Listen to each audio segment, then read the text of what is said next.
Chevrolet wanted to revamp its entire crossover and SUV lineup, and the circle is now complete. With the arrival of this fresh Equinox, the Bowtie brand has a fresh offering for every crossover and SUV price point and vehicle size. Like others in the family, the Equinox now gets a tougher look on the outside and better tech on the inside.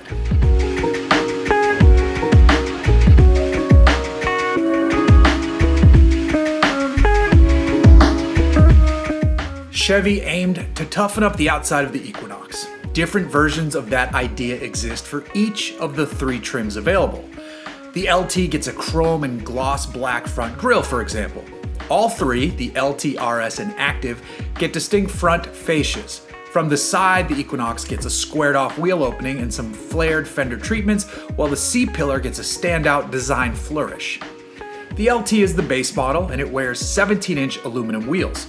The Active also gets a set of 17s, but here you get all-terrain tires.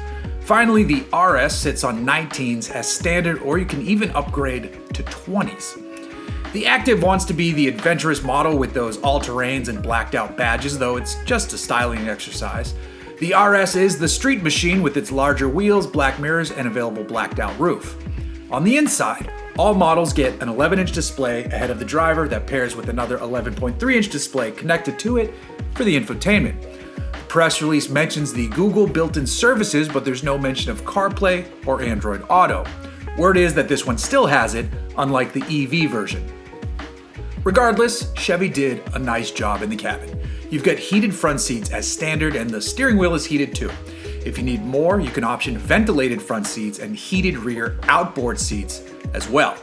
As for safety features, Chevy tosses a bunch at this Equinox as standard, which is always good to see. You get forward collision alert, auto emergency braking, front pedestrian and cyclist braking, and lane keep assist. Power-wise, however, is where we seemingly find our only real down note. The only carryover bit for this 2025 model is the powertrain. Under the hood is a 1.5-liter turbocharged four-cylinder that produces 175 horsepower.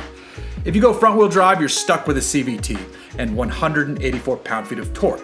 Opt for all-wheel drive instead, and there's an 8-speed automatic and 203 pound-feet of torque. That anemic mill doesn't match the toughened-up exterior. Even with that engine though, the Equinox has always done well in a crowded segment, so buyers aren't likely to be too concerned with the lack of oomph. Instead, they'll be happy about the revised cabin, more tech and safety features, and the new looks. As for price, there's no word on that just yet. Gone is the base LS trim as well as the top spec Premier, so I suspect the 2025 Equinox will have a price range starting right around $30,000 and climbing up to probably $35,000 for the upper spec before additional options.